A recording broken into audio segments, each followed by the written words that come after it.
Hey guys, what's up? Welcome to Queen Size Mine. Today is my first episode. I am so excited to do this episode today.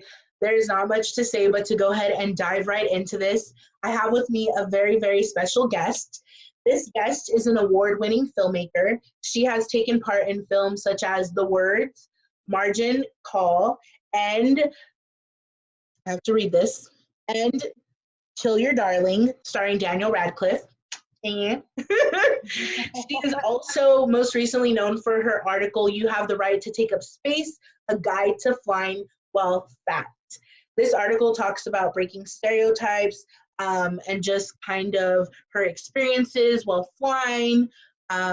She also talks about how to fly and gives you some tips on what you can do. And my favorite part in this article is that she adds the airlines that are the most accommodating to people in larger bodies. So stay tuned because we're about to get started right now. You see me, they know that boy I keep making this look easy. But a good life ain't free, a good life ain't free, and money don't go on trees. A good life ain't free, not a good life ain't free, a good life ain't free.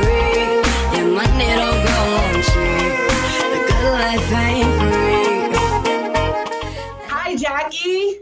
Hi, everyone. Thank you so much for having me. I am stoked to be here talking to you. Thank you. I'm so excited you're doing this with me today. How are you doing today? I'm good. Everything is great. I am very excited to say that the sun is shining in New York City, which it hasn't been recently. And it's not too hot out, so that makes me happy. But, enough about the weather. I love it. It's a little warm here, too. And so I Googled you. And I Googled you, and I Googled you because I wanted to see, your article. I was trying to find your article, and you came up on the IMBD or IMDb? IMDb. Yeah, Internet Movie Database. That is so neat. Yeah. It's for people who don't know what that is, it's I don't know, I think it's kind of like a CV or resume for all the films that you have done. I don't know, at least when I'm looking someone up, I look to see if they have an IMDb and what films they've done and who they've worked with, what production companies. It's pretty extensive. Yeah, no, it's really good. And I got to see, you worked on a few films. And then the one that I think I've seen before, or I don't know, yeah, I feel like I have seen it. It's the one with Daniel Radcliffe. Yeah, Kill Your Darlings. That was fun to work on. Yeah, I was lucky enough to be a part of some of these feature films that started off my career, essentially. I am a producer in the industry. I also write, and I create content as well, but I am majority of what I do is I produce. And so I worked on those films. I was associated with those films when I first started my career in the industry. And I was lucky enough to work with such incredible talent and great filmmakers. And actually the DP, the cinematographer on Kill Your Darlings is Reed Morano. And I feel like, it's still rare to have a female DP, female director, unfortunately. But I do feel like I got to work with this woman, Reed Morano, who is this powerful, incredible DP in the industry. And she actually went on to direct Handmaid's Tale and won, awards for that, Golden Globe, I think, an Emmy, maybe. So that was pretty exciting to have done that as well. Wow, that is definitely impressive. Yeah, that's impressive. The Golden Globe, oh my gosh. Those are big. She directed the first couple episodes of The Handmaid's Tale. Really? And she's super talented. And it showed on Kill Your Darlings, and it obviously shows now, but that was pretty exciting. And to sort of have that view of a woman in such a position of power, where when it's, so rare that in those, unfortunately rare, getting better, but still sparse for women out there. Yeah, no, I totally agree with you. There's just not enough there's just not enough opportunities. I mean, the opportunities are there, but women have to fight a little bit harder to produce a film like she did, and to even take part in like what she was doing and what you do as well. There's just, unfortunately, there's just not a lot of women doing it, which I think makes it even better because it inspires us to get there. Yeah, it does. It's you know, it's sparse, but I hope that there will continually be opportunities for women, and obviously when we talk about that, anytime that it gets better for women, it usually, unfortunately, gets better for white women. So we also have to think about people of color in that conversation too, and how we can, as white women, can pass the mic and the mantle, or not even pass it on, but include them in that conversation and them rising up as well, which is always very important to me and the teams that I work with. Beautiful. That's beautiful. Yeah. And I also saw that, so you helped work on those as well, and you're also doing a show right now too that you're working on. Yeah. I've worked. Yeah. And Sorry. what is the name of the show? No, it's okay. It's okay. It's even harder too because it's like how because we're both on the screen, so it's kind of hard to kind of like know if it's like a glitch or if someone's gonna say something. Yeah. I couldn't tell. I was like, do I just start talking again now? No, talk as much as you want. That's what I want. Talk as much as you want. Can you tell me the name of the show? Yeah, Queens of Daytime. Queens of Daytime. I love it. And can you tell me about this show? Yeah, absolutely. I'm always so excited to talk about it. Well, first of all, it was created by and written by Jen Ponton, who maybe you know her. She's part of the community, as our community as well. She's been in shows like Dietland and Kimmy Schmidt and 30 Rock. And she's just an incredible force. So it was created and written by her and a three-time Daytime Emmy Award-winning actress named Louise Schaefer.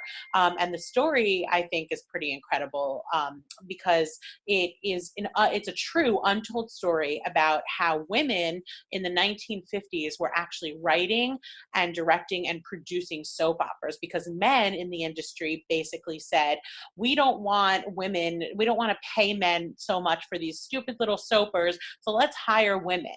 And because of that, the storylines that were portrayed were incredible. Some of the storylines were about a pap smear in the 1950s, and people would flood in letters saying, thank you so much for showing a pap smear. I didn't know what it was, and you saved my life because I found out I had cancer early. But soap operas to people are, I think, these silly little stories about someone who gets pushed off a roof and then comes back from the dead 6 months later. But I watched soap operas my whole life, and I realized, because of this storyline, why I loved soap opera so much, because they actually were telling stories that nobody else was telling at the time about people in the LGBTQIA community. There was a plus size love story, HIV and AIDS. I mean, without, people might make fun of soap operas, but the truth being told, they were some of the first forms to tell these stories. So the story is about that, about these women who are, in the 1950s, when women were told they were supposed to be secretaries, were actually, the heads of these soap operas and changing the landscape of television forever. So in the show, is there multiple soap operas that they're putting on, or the whole show is a soap opera? It's just one soap opera, and Jen Ponton plays a character named Addie, who is this producer in this soap opera, who hires this woman named Laurel, this New York Jewish queer woman, who comes in and together they create a story. They start changing what soap operas look like and these stories look like, and they end up writing in a woman of color for a lead role. And so it's, we have one full episode. You could call it a short film, you could call it a pilot episode, you could call it whatever you want, but the purpose of having that is that we want people to see it, like it, and we want to make more of it. But Jen and I was very excited to work with Jen because not only is she an incredible talent, but, working with somebody in the community is wonderful because so often you have similar experiences that people told you couldn't be on TV or that you wouldn't, be in a power position if you were a person of size. And the story doesn't mention anything about her size, but I think it's so provocative because it is a story, and she is a plus size woman in this lead role, but we don't even talk about her size in this. And to me, that's provocative, for people out there being like, but shouldn't you talk about her size? Nope, she is just the star of the show, and she happens to be plus size. I love that. I love that so much, and I totally get what you're saying, because it's like, you don't have to. She's just a person, and I think it's just showing everybody her humanity. No, you don't got to talk about the fact that she's fat. She's just, going through the motions like any other person would. Yep.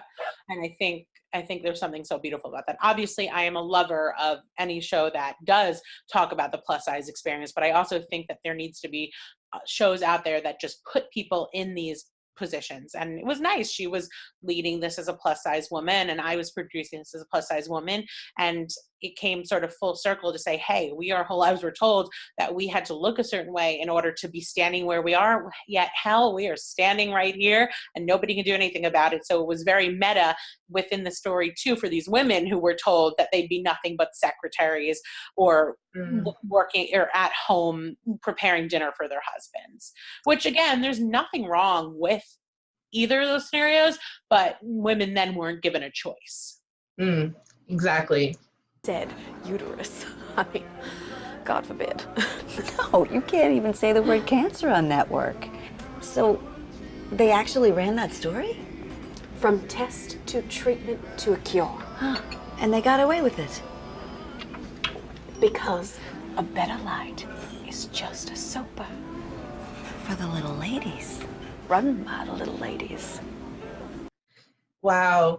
Were you a big fan of soap operas like growing up? I know back then we had like daytime TV when I was growing up, and now you have all these, you have like 900, 1,000 channels and flipping through. But before, we had like, I don't know, maybe 60 channels. So soap operas were always on TV when I was growing up in my house. Did you ever have that experience growing up? Oh yeah, I was a big soap opera fan. My mom was a General Hospital fan, and she tells a story of how when she was pushing me out, she looked up at the doctors and told them to move out of the way to watch General Hospital. So I was sort of born into General Hospital. But when they told me about the Queens of Daytime storyline, it hit me that the reason I liked it was exactly because soap operas did tell stories. I mean, one of my favorite storylines on General Hospital was about Robin, this woman who had HIV and went on to have a child and to become a doctor and to live this full, wonderful life. And again, I'm sure that if people who have HIV watching the show might have a different opinion of it, but I'm not speaking as a person with HIV, so I don't want to take that away. But to me, like, I felt a connection to that storyline, and it made me, want to volunteer certain places, made me want to go and become a candy striper in a hospital and work with people. And it made me, I watched soap opera. There was a plus size love story on a different soap opera, but I just think that there was something so beautiful about all these storylines, despite the fact that people would laugh at me for watching a soap opera because they were like, oh, it's so dramatic. And yeah, sure, it's definitely dramatic. A million people come back from the dead, but at the same time they were talking about issues that people were not talking about. Especially, I mean, I grew up in the 90s and, Me too. Yeah. 90s kid. And I think that was sort of such an interesting time because I feel like I grew up watching Buffy, but I feel like we had sort of a loss of feminism in some ways in the early 90s, early 2000s. And it started to become like the beginning of media and 24-hour news cycle that was just this junk that was on TV. Yeah. No, I totally agree. There was quality I think, inside of the shows that were being played, because that's all we had. You had to Was have all we had. I quality. mean, certainly the only inspiration, if you call it that I had on TV growing up was Fat Monica. You know, and I mean, maybe like maybe a couple other things, or Shallow Hal, all these terrible things that were, you know, making fun of my body, people in fat suits, not funny. Yeah. But, you know, then I had soap operas that did tell some really unique stories. And of course, I said I was a Buffy fan before, a show that I think, you know, helped change my life. But yeah, that's why I'm so connected to Queens of Daytime, because it came full circle to me. All these years of running home after school to watch General Hospital and then Oprah right afterwards, because I didn't think any bad day couldn't be solved by watching, you know, Buffy, Oprah, and then or General Hospital, Oprah, and then if Buffy was on, a nice little trifecta there. Yeah, definitely. And how it, like you said, it came back full circle where now you're helping produce a new show that is a soap opera, and bringing it back, I think, is great, because, you know, not like I said, you don't see that on TV as much anymore. I think there's a few soap operas on TV still, but nothing like this, which I love. And I totally get what you're saying about finding those characters that you can relate to. I think Passions was one that I always watched. I watched that too. And the characters were so different. And while you're saying this, it's making sense to me, because the characters were so different. And even though I didn't look exactly like the characters in there, they didn't look exactly like the characters that were in every other soap opera. Mm-hmm. And so it was very relatable. Yeah. Timmy, they made him, you know, a full rounded character. I mean, it was all magic and all that, but I don't know. There were certainly, I loved Passions. I could talk about that forever, but yeah. If you think about the soap operas you watch and the storylines they portrayed, and, you know, I mean, from sexual assault, to domestic violence, Mm-hmm. I mean, certainly we're, you know, talking about topics that I think, the first abortion on television in All My Children, Susan Lucci. I mean, it hit me all of a sudden. I was like, whoa, that is why I loved watching these shows. And all the work that I do now, that I produce on my own, or write on my own, or create on my own, or, you know, obviously with teams, but all the work that I do, I really try to support marginalized communities and underrepresented voices, you know, as somebody who lives in a marginalized body, but also, you know, knows the white privilege I have, wanting to make sure that all marginalized communities and underrepresented voices are on my screen and behind the camera too, in projects that I work on. Yeah. And I also, you were saying that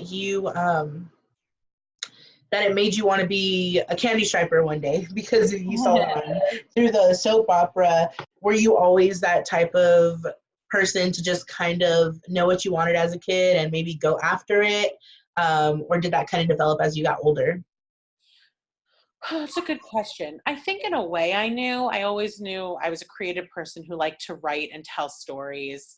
I didn't necessarily know that I wanted to be a filmmaker until later in life. But I certainly knew that I wanted to do something within the arts and certainly tell stories. I was a book lover too, and still am, and always wanted to be able to tell stories to people and share my experiences and help others in a way. But, you know, I think, and maybe this is your experience too, but I think when you grow up plus size and you've been, you know, fat plus size your whole life, I think they're told that you have limited opportunities. And so I think I really didn't know who I was and what I wanted to do until I finally was able to say, like, I love myself. I love how I look. I'm not changing for you, and I'm going to defy your expectations and my expectations. And so, you know, I think it was confusing to grow up in a time, especially where you were told exactly that,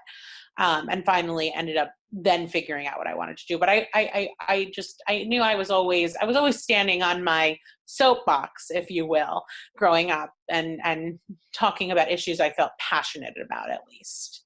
I remember I wrote, like, I remember when I was very younger, I used to write like little newsletters for my family talking about different issues and different things going on. And of course, then got involved in school newspapers and all of that stuff. Wow. So you're always it was always building up to this. I think so. I think so. It feels full circle, or at least more of the circle's been filled up because I have a long way to go. Yeah, no, definitely. I think, yeah. I'm like, yeah. Did you ever feel like there was, and I know this too, that it comes from self, right? It comes from our inner selves kind of building up that confidence to kind of go after what we want.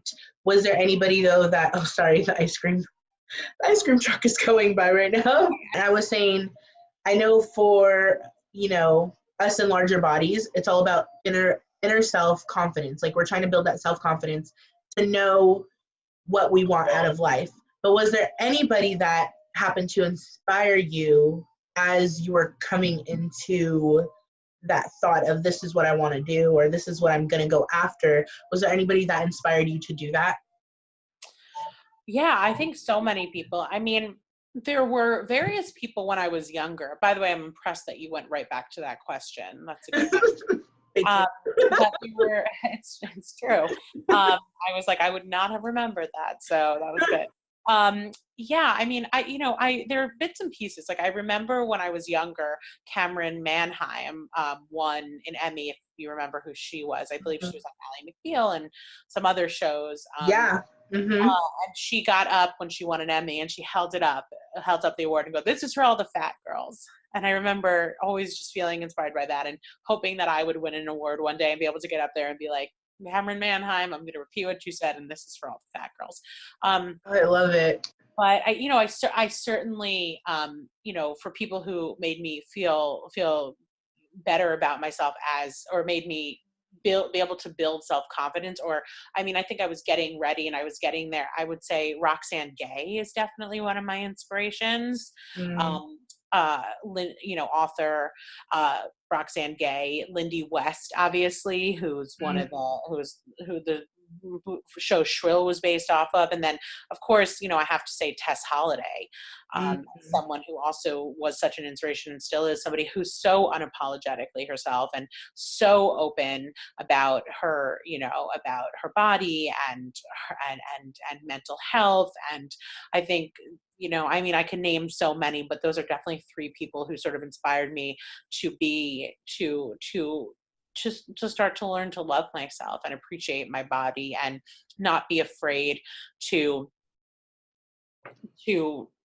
wear sleeveless shirts and not apologize for taking up space and not apologize for my own needs and necessities in the body I live in, and not have to apologize to get where I need to get to. Yeah. Yeah, I think that, like, from people like Tess Holliday, I've learned so much. I learned that health is not an indicator of size, or like size is not, an indicator of health. I guess both of those things. I have learned that I don't owe you an explanation for my body, that I have a right to take up space, and that I think that article I wrote about flying well fat, I don't know if you want me to talk about that yet. Oh, no, we're definitely going to talk about that. I think, so often when I say you have the right to take up space, people get so angry immediately and say, well, you don't have a right to take up my space. And what I really mean by I have a right to take up space is that I have a right, my body has a right to exist in this world, and that I don't have to change my body because this world isn't, only wants one type of body to be able to go to a movie theater or go to a restaurant or get on a plane. It's not me who needs to change. It's them who needs to change. And when we talk about accessibilities for bodies, I am not just talking about my body that I live in as a plus size woman. I am talking about all types of people who have all different types of accessibility issues, people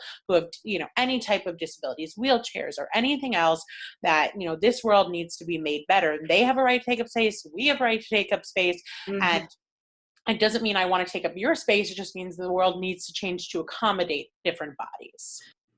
100%. 100%. Today, when I told you I came back from the hospital, and out of all places, the hospital, I'm sitting in the chair visiting the person that was in the hospital, and I told them this chair isn't fat friendly. It had the bars, on the sides, and it's digging into my stomach. And I'm just like, I'm going to say it out loud because, this isn't, you're not accommodating everybody here. And out of a hospital, out of all places, you would think that they would accommodate, you know what I mean? You would think that they would accommodate every size, but it wasn't. No. And definitely places need to, they need to accommodate everybody else. It's not us that has to change. And you even said that in the article too, which I loved, was that you didn't have to, it's not about you changing, it's about, them kind of making it accessible for us, for other people. Yes, absolutely. And I think that's the point. But people get really angry about that too. They get really angry. Like, I think I have to take up their space. I don't want to take up your space. I just want this. I know that I have right to take up space, just like your body does. And just like, this world needs to change. No, I totally agree with you. How is Dia & Co? Like, let's talk about that a little bit, because I was reading the article and it said from one of our customers, and so you're a loyal customer with Dia & Co. Is that right? Yeah, I do love Dia & Co. I haven't used them yet. So like, what if you can give them like a little, like, let everybody know, like, what is it about them that you like, or if they should use them? I really like them. I've been lucky enough to do some collaboration with them. Like I did, they had asked me, I felt so grateful to model. I'm not a model again. It's funny. Like I said, I always am like finding myself behind the camera, but always putting myself in front for various reasons. But they had this t-shirt campaign that they did, where 5 designers released, or 5 people released sayings on t-shirts, powerful sayings. Like there was a designer, and then Lizzo did one, and I believe Venus Williams did one, and it just, like, Lizzo said, "Worship me," and I did one from this like CFDA designer. It was a CFDA collaboration that said one too, and I do some of their Facebook lives as well. Love it. Dia & Co is awesome because they're a plus size styling box company. So what they do is you go online, you fill out a questionnaire which says what size you are, what you like, what you're looking for, and a stylist will pick choices based on these answers about what you want, what you look for, and you can change it every time you go in. And they'll send you a box in the mail, and the box will be filled with all different kinds of clothing. You try them on at home, and then if you like the clothing, you keep it. And what you don't like, you send back, and they've already prepared a package, and it's free shipping both ways. And it's really great. I mean, if you don't end up keeping anything in the box, then they charge you $20 for a styling fee. But if you keep whatever you keep in the box, then they subtract the styling fee. So wow. Yeah, it's really cool. You should definitely try it. What I love about it is that, I mean, I spent so much of my life crying in dressing rooms, on the floor because I couldn't find anything, fighting with my mom, probably like throwing piles of clothes at her. Poor in ways, my mother, what she had to experience.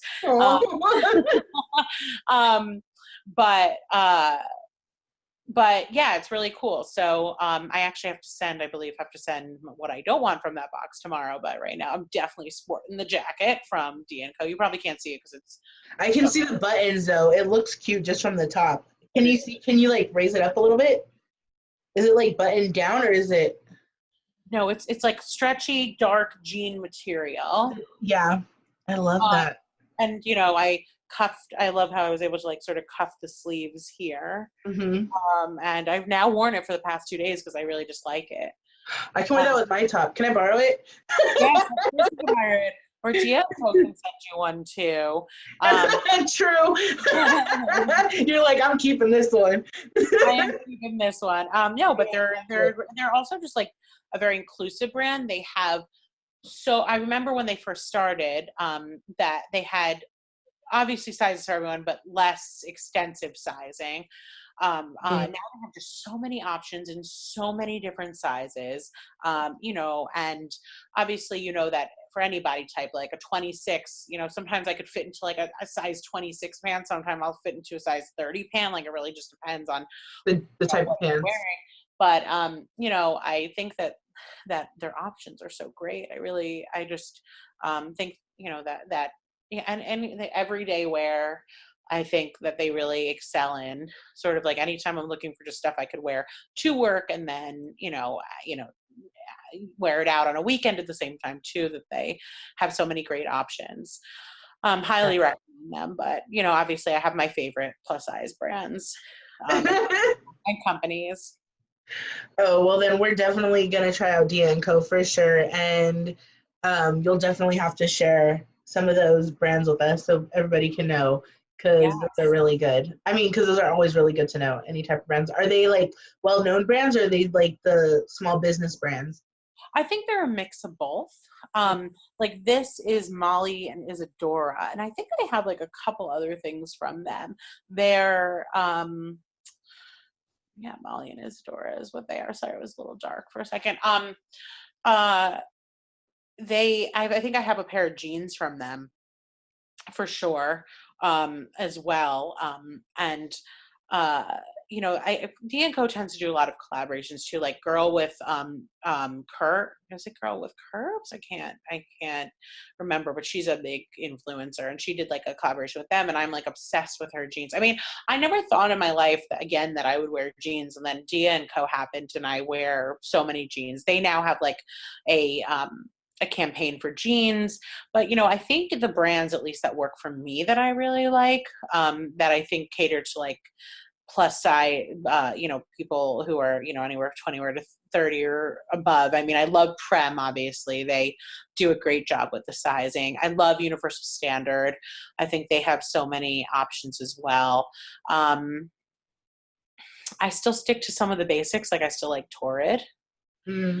I think Torrid bras actually are great.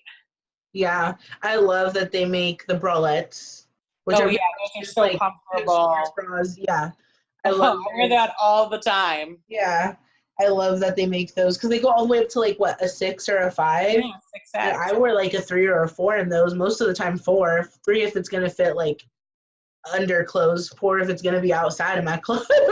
But I love that they go up to, the sizes go up, because I even think I have a 5 in like one of their sports bras, because I just liked how it kind of looked like it was a little bit longer in the front. Yeah. Yeah. Sorry, not a sports bra, but a bralette. I agree too. Well, no matter what bra I get, seriously, it always rides up a little bit. But I think the Torrid definitely has the best options for bras. Like I don't, no matter how big it is, it will always ride up on me somehow. But whatever Torrid's, I think that they're the best. Yeah, they're pretty good with their bras. I definitely like them. But thank you for sharing those brands, because definitely always nice to hear of new brands, especially the ones that you don't hear about, not like the small businesses or like the ones that aren't really mainstream. It's important to hear those, so we can definitely support them. And everybody has different styles, which is amazing. Just great. This Molly and Isadora I really like. I also like this brand Smart Glamour. They really actually make clothing to fit your body. Ooh. And they have you should check them out. They actually, from what I could tell on your page, I think you'd probably like them. They have all different cool like patterns and sort of like matching sets as well. I think that I really like them too. They have some like cool stuff that you should check out. I just wrote them down. I'm going to check them. Thank you. I really like companies, like I said, sizing is strange. So like, I could sometimes fit into a size 24, 26 jean, and then sometimes I have to get up to a 30.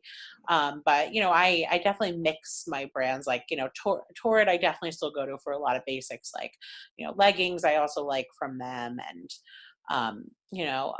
some different like pant options as well. But yeah. No, I definitely like the leggings and the pants as well from Torrid. T-shirts, not so much. I always feel like they fade on me a little bit too much. But Universal I like some standard. of their blouses, huh? That universal standard is good for that. Okay, good. I need to check those out then. 'Cause I always love T-shirts. I just love being comfortable. Me too. Definitely me too. I definitely have definitely showed up to brunch in a torrid bralette with like a exercise t-shirt and exercise pants, even though I haven't size and like my and like like sneakers. So definitely like comfort as well. No, I love that. I just love being comfortable. And speaking of comfort, we were talking about taking up space. Your article that you wrote is, I'm just going to say the name of the article real quick. And I'm also going to put this article too inside of my, I'm going to put the article too inside of my tree link on my Instagram. So if anybody wants to check it out, and actually I can add it to this video too. So if anybody wants to check out the article that that Miss Jackie wrote, it's going to be attached to here. So the article is called "You Have the Right to Take Up Space: A Guide to Flying Well Fat." And I love this article. I was searching for this article. Like, your article is the one that I needed in my life. I've probably been searching for an article like this maybe for like 3 years. Oh my God, that makes me happy to hear. And I came across your article because I actually was planning on flying somewhere. And I was like, it's 2018. Somebody has to have talked about it by now. And so then I typed it in, what to do while flying fat or something. And then, I wasn't even looking at the time. I've looked at it before, but this time I was actually looking up taking up space. I really wanted to dive into taking up space. And so your article came up and I was like, oh, I've been looking for this. This is what I'm looking for now. And I read your article and I was just like, oh my God, this is so perfect. Why aren't more people talking about this article? Like, it's amazing. Thank you. You're welcome. You talked about your experience. You talked about kind of how to and what to do, suggestions on ways to make it easier when you're flying while fat. And then my favorite part is you talked about the airlines that are kind of fat friendly. Like, they're more accommodating. There's no really fat friendly airline, but you talked about the airlines that are more accommodating to larger bodies. And I love that because you're kind of not just like, hey, I can do it, you can do it too. It's more like, hey, I did it, you can do it too. Here are the tools to do it. And I greatly appreciated you putting that in there. And I know a lot of other people are going to appreciate that as well if they haven't read the article yet. But that's what I wanted. That's exactly what I wanted to do. Just make people aware of the tips and tricks and also not be afraid to fly. Yeah. What motivated you to write this article? Like, what was like, I'm just going to talk about this. Like, what motivated you?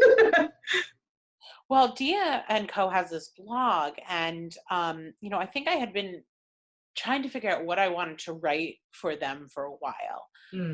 And it really, initially I was talking about it with someone who worked there, and this was the topic that just sort of felt that people needed to hear, especially because I do so much travel, and it's something that I know is like a sort, I even get a little anxiety before flying, but I feel like I push myself to travel because, which is why I was able to come up with these tips. But it's just, again, I also had searched for tips as well. And I had never come across an article really like that either. And I was just like, people who are afraid to travel should really know that it's not impossible and that they can do it. And then, I just wanted to share what my experiences had been, because I've had experiences that have been great and I've had experiences that have been terrible. But I now know, to my best ability, how to control how to make them as good as possible.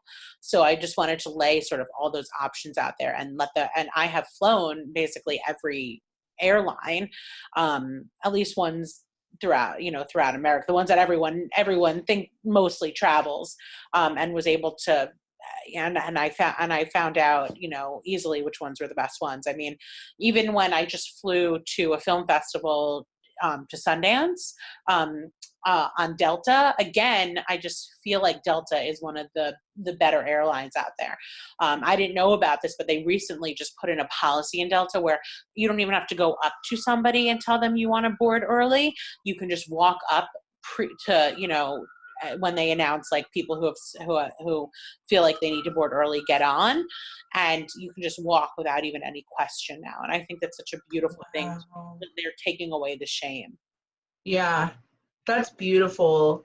That is so, it's something so simple that means so much to us, and a lot of people won't get that's a struggle for people. There is some shame because you talked about this too. Sometimes you get looks and people are staring at you and they're not saying it out loud, but they're kind of giving you a look like, where's she sitting? I hope she don't sit by me. And I get those looks sometimes when I just talked about it too. I was in a waiting room and I have some guy looking at me like this, like if I'm going to steal his lunch money. You should be like, I know, I'm not going to steal your lunch money. I'm going to eat you. I know. I'm going to sit on you. Exactly. But I know that a lot of people don't understand there is some shame. It can be a shameful thing. People get shy or embarrassed to kind of board the plane with everyone else, and you got to maneuver through the spaces and things like that. Yeah. Pre-boarding all the way, it takes away the shame. And also like those aisles are fucking small. I don't care who you are. But that's again why I have a right to take up space. I don't have to deal with the fact that these aisles are like, the fact that they make these aisles so small doesn't mean I have to feel bad about it. It's like things should change, but you know what? You can only control what you control. So if you can control getting on that plane early, walking through that aisle with no one there, then let me tell you another little benefit you'll get: the overhead space as well, and you don't have to worry about that. So I think it's just so much easier. You sit down, you either have your seatbelt extender already, or you ask quietly as you're boarding the plane, or when it's quiet on the plane, the flight attendants will pretty much pass you and you could whisper to them if you're embarrassed. I tend to not care. I'm just like, please, can I have one? I don't care who hears, but I do respect the fact that some people are sensitive about that, and so you can definitely do it pretty discreetly, especially when more people aren't on the plane, or you'll buy in a seatbelt extender yourself. I mean, I actually recently had a friend offer me seatbelt extenders. I don't remember quite how he got them, but he offered me them, and I thought that was such a great gift to have them, just in case. Yeah, just take you, because you can ask for one, but then you even, sorry, I just keep repeating your article, but I remember it because it answered a lot of questions. But you said that you can take one, you can buy them. Yeah, you can buy them easily on Amazon. I mean, you could spend $14 or less on one, and they work in most planes. And if you're embarrassed and you want to ask our owner, or you're worried that for some reason they might end up not having one, although I haven't really experienced that before, but certainly very easy to make sure that that you have one at all times, and if you're uncomfortable, I think that's totally fine if you feel a little uncomfortable, and you should do what makes you feel best. And I think you answered my next question is, what can you tell people that are scared to fly? But you have the right to take up space and travel. You shouldn't let anyone dictate. I get that it's easier said than done, but if you follow, I think, the article and the tips and tricks I have, you'll be fine. I mean, listen, we are in a world where shaming and trying to make people kick people off planes and all of that is not acceptable anymore. The airline, there's always going to be those few that are not as friendly or nice, but for the most part, people try to be very accommodating. And I truly believe that, should someone have a problem with you, one, that really looks bad on them, but two, somebody else won't have a problem sitting with you. I mean, I've met many nice people who sat in middles of planes, and were so kind. I mean, I remember recently I flew back from California, or I guess recently. So, last June I was with my dad, and my dad is a very broad shouldered guy. And I asked him to sit in the middle, and he was like, I don't really want to because I feel like it's going to be a problem, but I sort of forced his hand at sitting in the middle because I just wanted to be able to lift the seat up. And it was a big mistake because he actually is not someone who's made for and this is my dad, who's a very average side man. Just, he works out and he's a bit bulkier and just, in general, just a little more big boned. And it was a mistake. And I remember I felt so bad that at some point I was just like, maybe you just sit in the aisle for a minute and I'll sit in the middle. And there was this very lovely, lovely woman next to me. And I was like, do you mind if I sit in the middle for some time? And she, of course not. She was like, she lifted the thing up for me. She was like sleeping half the time. I mean, so there are people who definitely felt bad that I made my dad sit in the middle. Should have definitely known better. But, obviously I wanted someone in the middle if I could have someone, but it didn't work for him physically. So that just goes to show you, first of all, that it doesn't matter if you're an average sized person, it still sucks. But yeah. So I think you deserve to travel to all these beautiful places you want to go and have and whether that's Europe or some beach, you deserve to, swim in the bluest water you've ever seen if that's what you want. So please do not let anyone tell you you can't, because you deserve it. You only have this very one life to live. You don't know what's going to happen tomorrow, and do not deny yourself because this world is so small-minded. Mm-hmm. I love that. Big bodies, small minds, right? Yeah, and you gotta have, and that's why I love queen size mind. You gotta have that queen size mind to just make it through some situations. Yeah. Oh man, I love how the woman next to you, that brought a little tear to my eye. You can't see it. So nice. And you know what? I'm finding that more today, that people are becoming more compassionate towards people in larger bodies. And it's just amazing. And I'm taken back by it when it happens, but I'm just like, thank you so much to those people that are trying to be allies, and making a difference. I was at the store yesterday and I'm taking up space as well in different ways in my life. And I was standing in front of the aisle, and I was literally blocking the place that she was looking at. It wasn't that I was taking it up like in a rude way or anything, or I don't even know how to explain it. I just know that I was literally blocking, like you couldn't see it. And so I was like, oh, I'm sorry. I meant to say, oh, excuse me. And I'm trying to stop saying sorry. Yeah. And I said, oh, I'm sorry. And she goes, why are you sorry? You're allowed to stand there. You're just as deserving as I am to be here. And I'm like, damn, why is she giving me a speech? This is usually the speech I give myself. I know that. Yeah, it's, I think I'm so often like on edge. And this is something I have to learn to live with more, like love and not hate sometimes, because I am so constantly always thinking that people hate my body. And while fat bodies are definitely still marginalized and scrutinized, I also think that like my first reaction, I'm trying to be not to be, oh, this person is giving me this evil look because they hate that I'm fat, or this person is angry that I'm standing in their way, because I am constantly surprised by the amount of people who are who have showed me differently. Like that woman on the plane who sat next to me and literally was just, so kind-hearted, or my friend and collaborator Marissa, who is literally the number one ally in the world, and is just so open-minded and accepting, and also willing to do what it takes to make me more comfortable. And my best friend Alex, we're like, I don't have, sometimes I go out to eat with someone still, and I get a little worried because I'm like, do they know that I can't sit on these high chairs? Like, what if I walk in and I have to tell them?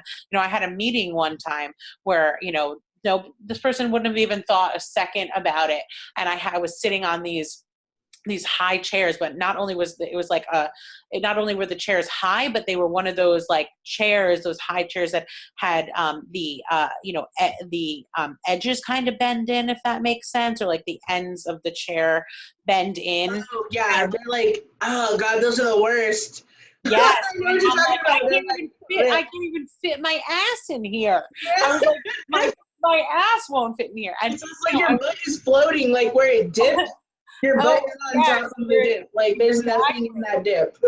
And I had to put like my legs on 2 other chairs to hold myself up. And at some point I was just like, I'm sorry, can we move to one of these low seats? Because this is just not working for my body. And I think, but I think that, but I also think part of the reason why I feel that certain people around me have become a little more open-minded to it is because I speak up. If I don't care what setting I'm in, whether it's a professional setting or not, and I will try to come from a place of love as much as I can and understanding so I can teach people and have a teaching moment rather than being a scolding moment. But if somebody is, if somebody who is not fat says, oh, I'm so fat, I'm so gross, I need to lose weight in front of me while I'm sitting there, I will look at them and I'll say, 1, fat is not a feeling. 2, what you're saying is, I understand you have bad body image, but it's not okay to make me feel inferior living in this body. And also you walk away not living in a world of discrimination for living in this body. And so therefore, you can't say that. And I think people have started to really hear that, I think. Yeah, I think so too. And I'm glad they have, because it needs to be said, and I think that's a major key in why it is so, I think that's a major key in changing, the world that we live in. And also too, a big part of that is why it's so important to take up space. Taking up space is going to rely on our accessibility. It's going to rely on our opportunities. It's going to rely on our humanity. Just to be living. I think that's why it's really important. Oh yeah, it completely. And, I think sometimes, I go back and forth because on one hand, is it my responsibility to teach you to be a human? But on the other hand, like, we do sometimes have to teach people how to treat us. I learned that from Oprah. Love Oprah. Oprah, whom I love greatly, but also, definitely has a complicated relationship with, eating and body image herself, I believe, and, sort of set a tone for sometimes how I reacted with my own, but whatever. Yeah.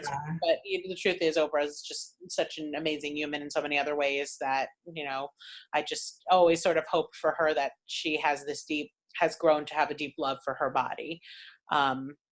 No, I totally agree with you. I think, yep. And when you say it, I'm like, I forgot about that part about Oprah. But yeah, she was very problematic when it came to diet culture, because there was always a new one, and she struggled herself, and, body image for herself. But certainly, like, I had always dreamed of going on the Oprah show, and I thought the only way I'd go on the Oprah show would be if I lost a ton of weight and she was going to feature me on the show.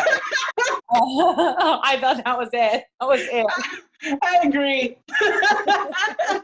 I'm like, the only way I'm gonna get there is if they do a feature on me. So I gotta I need to be on what was it? Oh my god, I need to be on Warrior like Montel, so I'm gonna have to lose heck of weight to be on the show. I know. I'm not gonna walk. I'm gonna bust through the pants that I used to wear. And here I am. So ridiculous. Oh, the 90s. Oh God. I think it was Jamila Jamil, whom obviously I love as well, and appreciate her. But she said the other day, growing up in the 90s was difficult because it was the start of heroin chic, inspiration, media, 24-hour cycle of just garbage that profited off how you feel about yourself, Slim Fast, Weight Watchers, Jenny Craig, all that. Oh God, I can't believe I actually drank that Slim Fast shit. Oh, me either. I can really go for one right now, but not for those reasons. I just want some chocolate. You gotta get a milkshake. Speaking of which, I mean, maybe I'll order, what time is it? I'll order some Seamless after this, and now have a milkshake. I know. Oh my God, no. I remember man, I can't believe I drank those either. And the crazy thing is, that was a meal. That wasn't. Yeah, that was a meal. And the name, Slim Fast. I know. And then they started changing it into a meal, but then you would have to eat a banana with it or something. I don't remember at all. I'm going to eat 12 raisins, 1 Slim Fast. In between, I'll have some cucumber slices. Yeah. And oh man, planning wasn't that a headache? I mean, planning every single thing that you eat, just constantly trying to plan, and not even just planning what you're going to eat. So we're not just talking like, oh, I'm going to eat this for lunch, this for breakfast, but how many calories does this have, and how many carbohydrates does this have, and how much of this does this have, and if I eat less of this, I'm going to lose this much. And gosh, we should be mathematicians. I don't even know. Seriously, I know. It was like, if I eat 12 almonds and 14 cucumber slices, then how much weight will I lose? And then a slim fast and shit out my whole entire day. Then how many pounds will I drop in a week? I don't know. Right. Oh man. So those were the days. Goodbye days. The good old days, right? The 90s. Oh my gosh. So glad they're not here. No, I know. It's just funny. I guess I could laugh about it a little bit now, but at the same time, you're still working through that trauma. But I just think that, it's amazing to be sitting here having this conversation with you, because it just goes to show me how far I think we've come. We still have, we still have to go, but it's still amazing to, sit and have this conversation with you, someone who's had those experiences. And then the only reason we connected was because this community exists now. Right. And I'm super grateful for that too, because I feel like, there's just so much, there's so much that this community needs. And it takes a lot of people to do that. And I think, empowering each other is all we can do, because we're all filled with such great skills, and we all have these dreams that we want to achieve, and we were held back for so much. I feel like we're all kind of like slingshots, like we were all kind of pulled back, like, you can't do this, can't do it. And then one day we were like, F that. I love that. And it's like, well, and it's just going to keep going. You're just going to keep taking off. You're just going to keep going. And that's just how it's going to be. I know. We were like flowers that weren't watered. We were told, right, you can't have too much water. You can't eat too much. And then all of a sudden, like, the skies opened and the rain poured out. And then all of a sudden we just like bloomed. And now we're just like this giant field of flowers of all different shapes and sizes and colors. And, that's the way we were meant to be. Yeah. Wow. Well, thank you so much, Jackie, for doing this with me. I really appreciate it. Well, this is wonderful. Thank you for asking me to come on. And if you're ever in New York, please hit me up as well. Oh, I definitely will. Awesome. Where can they find you, Jackie, like on Instagram? What is your Instagram name? At jschwartz00. Any upcoming projects or anything that you want to share? I think you're just working on the soap opera right now, but is there anything else you wanted to share before we go? Yeah, I am working on, I just shot unit 2 of a feature film called Triple Threat, which I'm excited about, which is a story, which is musical theater meets film. We created 2 new songs, but the story really represents like the underlying theme of the film is art babies versus real babies, and what we value in life, and how it's about these 3 people who put on a Broadway show, and it's about how their their lives change over the course of 10 years, and what it means to have different wants and needs over time, which is really exciting to me, as someone who has who chooses actively to focus more on a career path than a relationship path, as to have that represented for people who don't take that straight and narrow path. And I'm also hoping to shoot next year, or at some point very soon, a feature film as well about a plus size burlesque dancer. So that's very exciting for me. I love that. And there is some plus burlesque dancers out there, and I am like finding them right now, and I'm just like, yes, like, oh my god, I'm like tempted to try it even myself, but of course I need to find a place. But I just love burlesque dancers. No, it's amazing. Follow Christina Pitter and Lillian Bustle. All right. I'm going to check them out. I like that. You know, on the topic of somebody feeling changing, like I had in 2014 actually created a show called Rare Birds of Fashion that was about a plus size female entrepreneur who worked for like a haute fashion company that was failing and pitched plus size. And so, you know, if anybody is also looking for a little more like on screen plus size positivity power, they should check that out. But you know, you don't have to include this in this. I just wanted to, you know, put that out there and on the topic of, you know, somebody finding something they desperately need. No, I definitely want to. All right, guys. So thank you so much for watching. Make sure to like this video. Make sure to share it. And leave a comment. And if you guys have any questions for Jackie, is it okay if they leave comments here for you? Yeah, absolutely. Absolutely. Awesome. Leave a comment for Jackie. We'll talk to you soon. Have a great day, guys. Bye. Make it look easy. Let a good life